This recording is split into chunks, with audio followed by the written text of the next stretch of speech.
আমি তো এই পরিবারের নতুন সংযোজন। অনেকটা ক্রেডিট গোস টু যারা পার্ট 1 এবং পার্ট 2-তে ছিল, স্পেশালি সজল ভাই, পূজা, পার্ট 2-তে যারা ছিল কাস্ট অ্যান্ড ক্রু, পার্ট 1 এবং পার্ট 2 ডিরেক্টর, অবশ্যই সেই সাথে আমাদের লেখক আব্দুল আজিজ, প্রডিউসার আব্দুল আজিজ, কারণ তার এটা একটা চিন্তাধারা যে একটা হরর জনরার মুভি করা। তো এটা আমার ক্যারিয়ারের প্রথম একটা হরর ফিল্ম। আমি কিন্তু অনেক ভীতু প্রকৃতির মানুষ, প্রতিদিন দোয়া পড়ে সেটে যেতাম, আবার বাসায় এসে দোয়াটা পড়ে নিতাম যে আল্লাহ প্লিজ কাউকে যেন না খেপাই দিই কোনো একটা অ্যাক্টিভিজমের মধ্য দিয়ে, কোনো যেন উল্টাপাল্টা কিছু না হয় আমার সাথে। সো সেরকম মজার মজার অনেক এক্সপিরিয়েন্সের থ্রু দিয়ে আমরা পুরো গল্পটা শ্যুট করেছি, টানা শ্যুট করেছি। এবং একজনের কথা না বললেই নয়, যাকে আজকে প্রথমবারের মতো আপনারাও হয়তো বা এই পুরো প্রমোশনে পাবেন, সেটা হচ্ছে আমাদের ডিরেক্টর রোমান ভাই।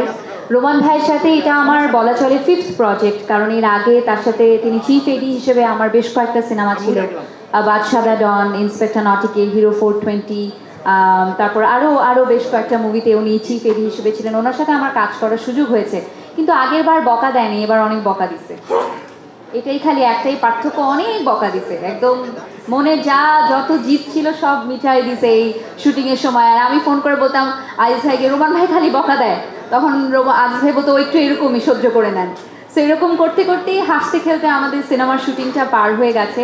এবং ঠিক সেইভাবেই অনেক বড় কৃতজ্ঞতা যায় চ্যানেলের প্রতি, সাগর স্যারের প্রতি, কারণ যখন তাকে প্রথম আমরা নিজ থেকেই বলেছিলাম যে we want you to collaborate আমাদের সাথে, তিনি একবারই বলেছিলেন যে হ্যাঁ we want to be part of জিনট্রি। Thank you so much Rafel ভাই এবং এন্টায়ার আইস্ক্রিনের টিমকে to be a great part of it. Imran, Kona, Kheya, আমাদের যারা মিউজিক করেছেন তাদের সবাইকে, তারা চমৎকার কিছু গান উপহার দিয়েছেন। এবং last but not the least, কন্যা গানটাকে শুধু ঈদে সীমাবদ্ধ না রেখে আপনারা যে পয়লা বৈশাখ পর্যন্ত নিয়ে যাওয়ার প্ল্যান করছেন অডিয়েন্সদের কাছ থেকে, সেটা আসলে আমাদের কাছে অনেক বড় একটা প্রাপ্তি। সো আপনাদের সকলের কাছে অনেক অনেক কৃতজ্ঞতা। অনেক দিন পর ঈদের সিনেমা আসছে আমার কাছে অনেক স্পেশাল একটা ঈদ।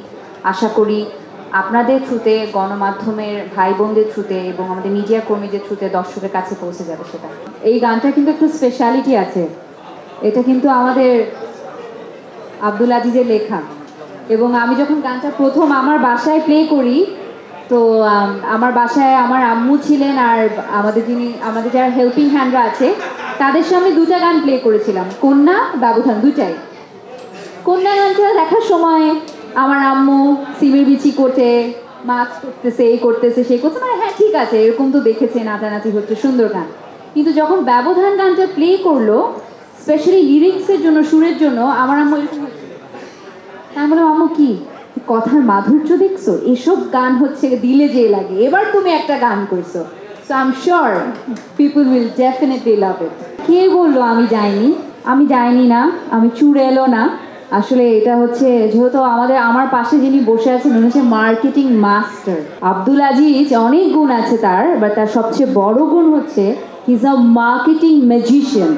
উনি জানে কি করলে, কিভাবে করলে দর্শকের নজরে সেটা পড়বে। আমি ওনাকে যখন এই পোস্টারটা রিলিজ করলো, আমি বললাম ভাইয়া আমি কি জিন সিনেমা, আপনি কেন দিলেন এটা? আপনি জিন কি জিন, এটা তো অডিয়েন্সে জানার দরকার নেই, আমি এটা দিব, এটা আমার দিতে হবে।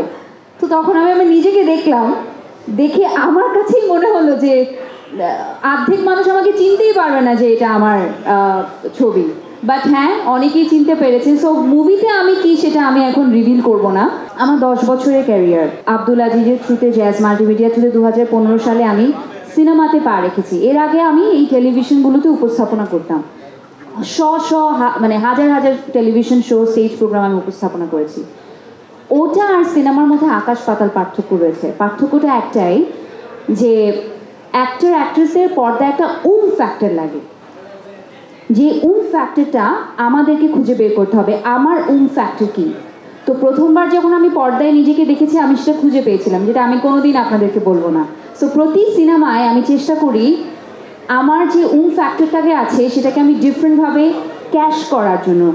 জিন 3 এর জন্য যেটা স্পেশালি আমি করেছি সেটা হচ্ছে রোমান ভাই এবং আজিজ ভাই আমাকে বলেছে আমরা একটা গার্ল নেক্সট ডোর লুক চাই। যেটা কমার্শিয়াল মুভিতে ফারিয়াকে কখনো দেখেনি। আমি পাতাল ঘর করেছি, ওপার বাংলা ভয় করেছি, যেগুলো আসলে সেভাবে হলে রিলিজ হয়নি, সে কারণে অনেকেই দেখেনি। সেখানে I have a very girl next door look, but বাংলাদেশের জন্য দেশীয় সিনেমায় আমার কখনো হয়নি সেভাবে। তো this is my first time.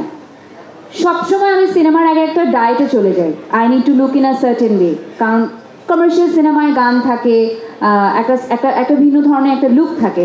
But এই প্রথম সিনেমা আমি পেট পুরে খেয়েছি, ভাত খেয়েছি, বিরিয়ানি খেয়েছি, যখন যেটা মানে আম্মুর সকালে নাস্তায় ডিম ভাজি রুটিতে মানানি, কারণ আমার ওয়েটস নিয়ে টেনশন করতে হয়নি।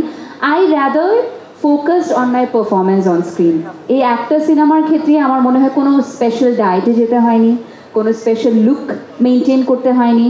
আমি যে নর্মাল বাসার সেতু, আমার ডাকতাম সেতু, সেই সেতু হয়ে আমি প্রতিদিন ফ্লোরে আসতাম, হালকা একটু মেকআপ করতাম, চুলটা খুলে দাঁড়িয়ে যেতাম। বাকি আমার টেকনিশিয়ানদের ভালোবাসায় আমাকে এরকম দেখা দিয়েছে। আই হ্যাভ টু সে আমাদের ডিওপি, আমাদের লাইটে যারা কাজ করেন, আসলে এনারা না এনাফ ক্রেডিট পান না।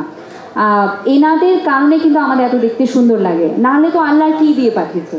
So I would say these are the preparation I maintain. এবং শুটিংয়ের সময় আমরা বলবো আমাদের একটা ভালো টিম বন্ডিং ছিল আপু, যেটা আসলে খুব কম সিনেমায় আমি পেয়েছি, যে আমরা সবাই একসাথে বসে গল্প করতাম, আড্ডা দিতাম। গল্পে আড্ডায় যে সম্পর্ক কত মধুর হয় সেটা আসলে পর্দায় দেখা যায়, কারণ ওনার সাথে কিন্তু আমার ফার্স্ট টাইম কাজ।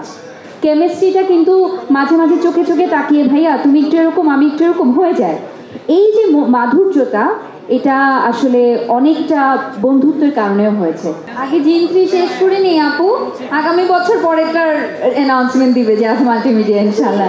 জ্যাজ মাল্টিমিডিয়া আবারও জোরে সোরে সিনেমায় নেমেছে, এটা আপনাদের সকলের সহযোগিতা কিন্তু লাগবে, শুধু জিনের জন্য না, জিনের পরে যতগুলো সিনেমা হলের সবগুলোর জন্য।